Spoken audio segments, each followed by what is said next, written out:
Bismillahirrahmanirrahim wa salatu wa salam ala sayyidina Muhammad wa ala alihi wa ashabihi ajma'in. Donc les révélations reprirent et lui demandèrent d'appeler ses proches. Voilà donc le prophète sallallahu alayhi wa sallam à nouveau en contact avec le ciel, avec son créateur, qui reçoit des révélations suivantes qui lui demandent de présenter à ses proches, d'appeler ses proches, ceux qui sont autour de lui, qui le connaissent, donc à embrasser cette nouvelle religion qu'est l'islam. Le prophète sallallahu alayhi wa sallam, durant 3 années, va faire cet appel qu'on va appeler un appel en secret. Donc c'est une période durant laquelle les premiers musulmans vont se rencontrer discrètement dans Dar al-Arqam, donc dans cette maison qui est mise à disposition du prophète sallallahu alayhi wa sallam et de ses premiers musulmans. On va voir apparaître des premiers noms. Parmi ces premiers noms, certains que nous reconnaîtrons, tels que Abu Bakr Siddiq, Uthman ibn Affan, Ali ibn Abi Talib, ou bien encore Abdurrahman ibn Auf, radiyallahu anhum, qui font tous partie des promis au paradis, les 10 promis du paradis sur terre. Donc des personnes à qui le prophète sallallahu alayhi wa sallam a annoncé l'entrée au paradis de leur vivant. Donc c'est quelque chose d'extraordinaire. Et donc, il faisait partie de cette première assise, on pourrait dire, à laquelle les compagnons prenaient part. Mais dans cette assise, quand on regarde sa disposition et sa composition, on est intrigué, ça éveille notre curiosité, parce qu'il y avait une grande diversité. On voyait ici vraiment un embryon de la communauté musulmane. On avait notre mère Khadija, donc présence d'une femme, mais aussi Asma, Umayma, Lubaba, et d'autres. Donc ces noms-là nous montrent que les femmes et les hommes avaient tous, sur un pied d'égalité, la possibilité d'accéder directement à la source. Et quelle source? Vous savez, d'entendre le Coran descendre de la bouche du prophète sallallahu alayhi wa sallam. Donc vous savez que quand on est à ce niveau-là, on est au début de la chaîne. Dieu, subhanahu wa ta'ala, qui révèle à Sina Jibril et qui descend sur le prophète sallallahu alayhi wa sallam. Donc c'est les premiers qui sont, au sein de la communauté, aux premières loges. Ils sont aux premières loges. Il n'y a pas les hommes devant et les femmes derrière. Ici, déjà, c'est un grand message. Ils sont présents, bien sûr, en toute pudeur, évidemment, mais l'accès à ce savoir, ils sont tous au premier rang pour y avoir accès. L'autre curiosité, en cette époque, c'est la présence de Bilal. Bilal ibn Rabah, vous savez que, à cette époque, il est esclave. Et donc, il est au plus bas échelon de la scène sociale, des classes sociales. Donc ce Bilal, noir, esclave, pauvre, s'assoit aux côtés de Abdurrahman ibn Auf, ou bien Uthman ibn Affan, ou bien Abu Bakr Siddiq, qui sont eux des notables, ou des hommes très riches, puisque pour Abu Bakr Siddiq et Uthman ibn Affan, ils sont à la fois notables, donc des personnes influentes ou qui jouent un rôle important dans leur tribu, et qui sont aussi très riches par leur commerce, Et Abdurrahman ibn Auf qui est très riche, qui est un homme connu pour être très riche.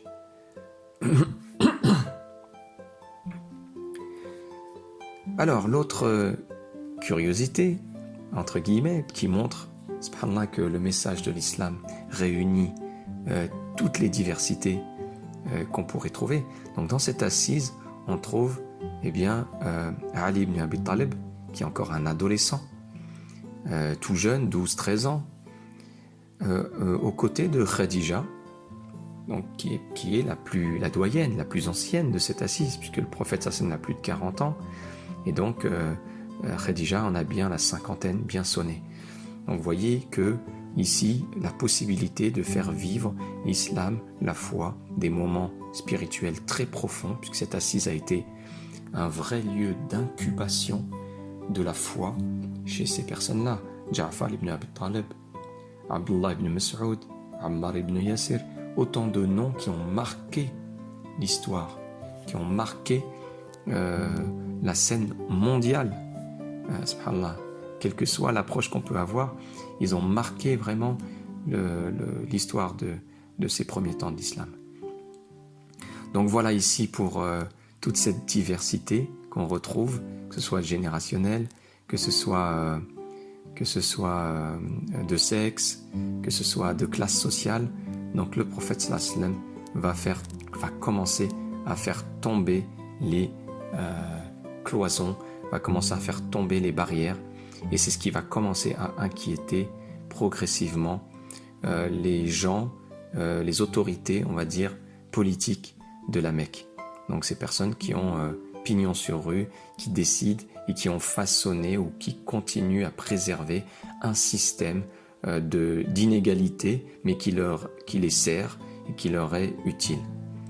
Alors, on arrive après cet épisode de 3 années d'appel en secret, dans laquelle les compagnons, les premiers compagnons, écoutaient le prophète sallallahu alayhi wa sallam lire le Coran essentiellement, et progressivement commençaient à prier ensemble, des prières qu'ils faisaient le soir et le matin, et la nuit, puisque très rapidement la prière de la nuit a été commandée au prophète sallallahu alayhi wa sallam, et les compagnons priaient avec lui durant ces moments-là.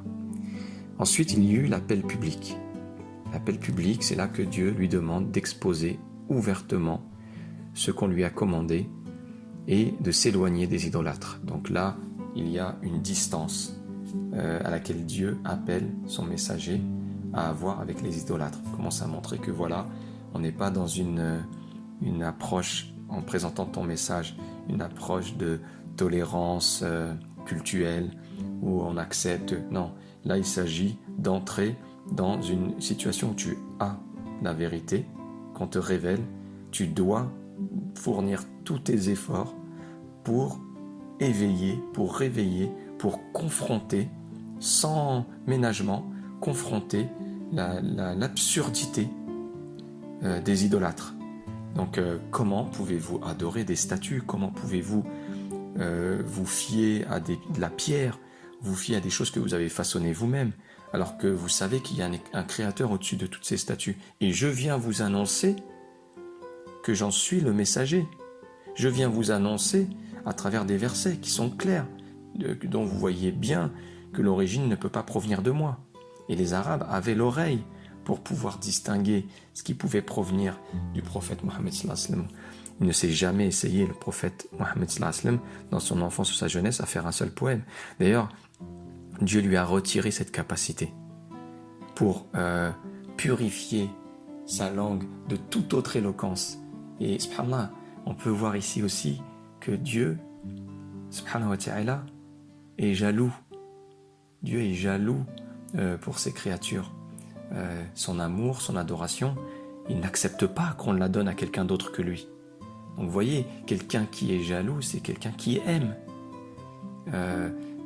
Quand on est marié, eh bien, si on a le malheur de parler d'une autre personne, eh bien, votre épouse tout de suite sort les grands yeux, ou le mari tout de suite, et donc cette jalousie, elle est naturelle, elle émane de l'amour. Et donc Dieu subhanahu wa ta'ala, cette jalousie, on la voit apparaître dans le fait que sa langue, la langue de son prophète, il ne l'a laissée que pour la révélation. Il l'a préservée que pour ses paroles à lui. Et quelles paroles! Elles surpassent de loin tous les poèmes et toutes les poésies.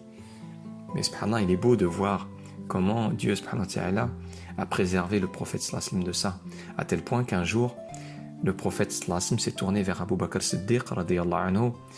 Il lui a dit, tu te souviens? Et donc plusieurs années après, bien sûr, la révélation, il y avait eu un homme qui était venu se plaindre suite à une bataille qui avait eu lieu.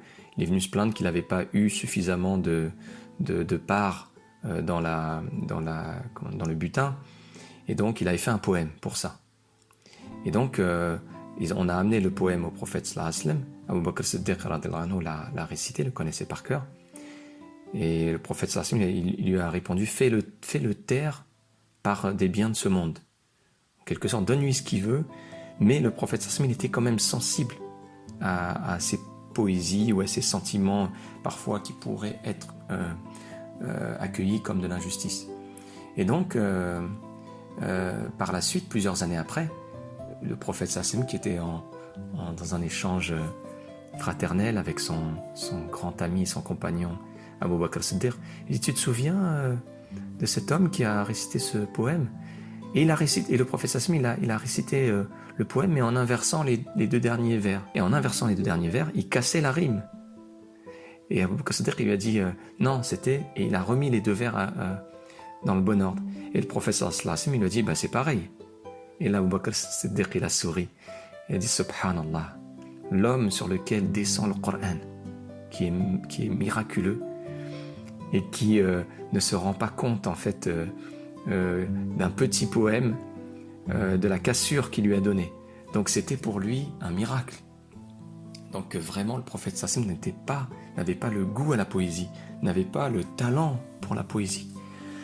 Donc ça, c'est pour en ce qui concerne cette demande qui est faite au prophète sallallahu alayhi wa sallam de confronter, de libérer le message, et donc en lui demandant de s'éloigner des idolâtres, on lui annonce clairement qu'il va y avoir de la confrontation, qu'il va y avoir de la difficulté. Et c'est aussi une manière de lui dire ne t'expose pas trop non plus, ne te mets pas en danger, garde la distance qu'il faudrait avoir. Les thèmes des premières révélations, on avait rapidement, mais pas suffisamment développé précédemment, eh bien c'est, comme on l'a dit, Dieu unique et transcendant.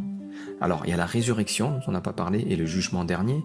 C'est quelque chose de nouveau et qui fait partie des piliers de la foi.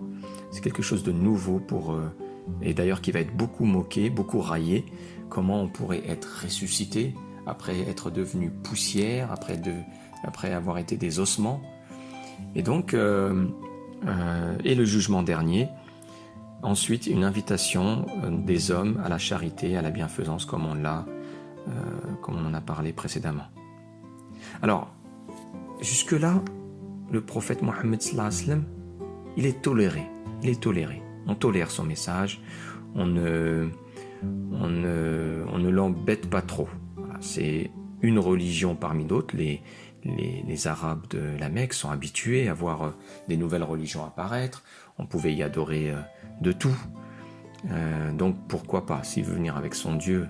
Mais quand il fut question de l'impuissance de leurs idoles, et là il y a une attaque directe sur leurs idoles, là il commence à y avoir des réactions hostiles. Là on commence à s'inquiéter. Là on commence à réagir.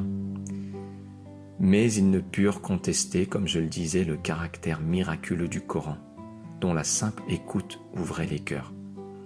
Ici, le prophète sallallahu alayhi wa sallam va ouvrir des cœurs.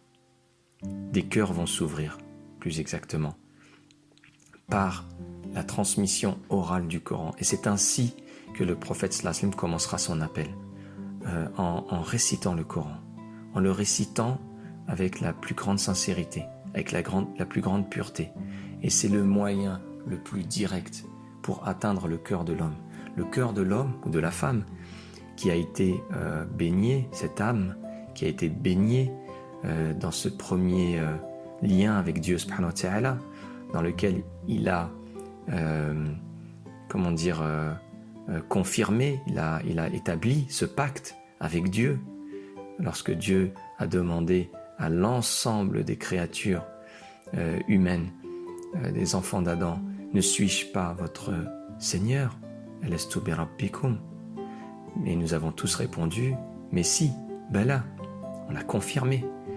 Et c'est ce pacte originel qui est venu se sceller en nous.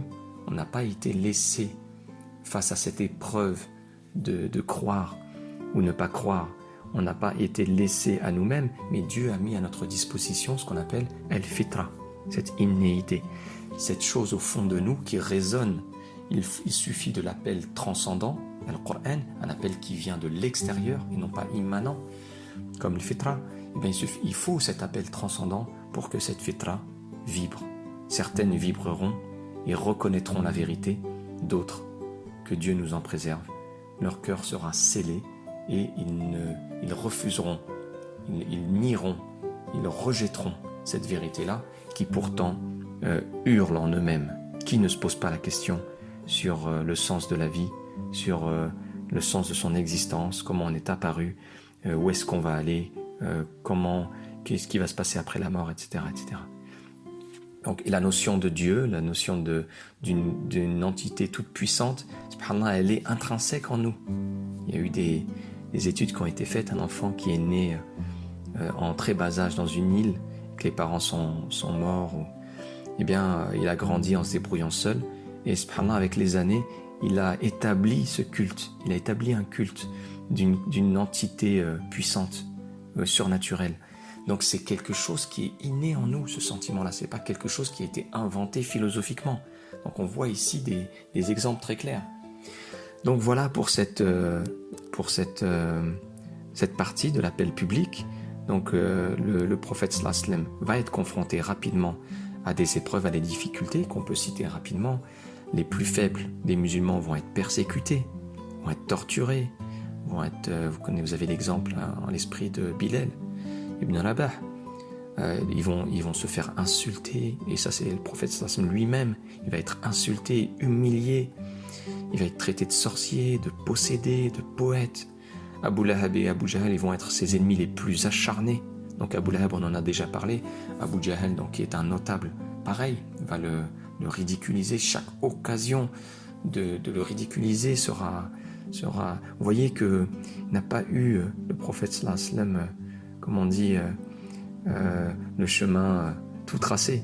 Il a vraiment rencontré des difficultés, il s'est fait insulter, il s'est fait traiter de tous les noms, à tel point que Dieu, subhanahu wa ta'ala, dans plusieurs passages du Coran, lui demande, il prend à son compte, Dieu, subhanahu wa ta'ala, il prend à son compte pour alléger son prophète, en sachant qu'il est blessé par ces propos qu'on lui adresse. Dieu de lui dire, mais ce n'est pas contre toi qu'ils en ont, c'est contre moi. Donc Dieu, il prend à son compte cette adversité et il tranchera le jour du jugement en châtiant ceux qu'il faudra châtier et en accordant sa miséricorde à ceux à qui il voudra accorder sa miséricorde, que Dieu nous compte parmi eux.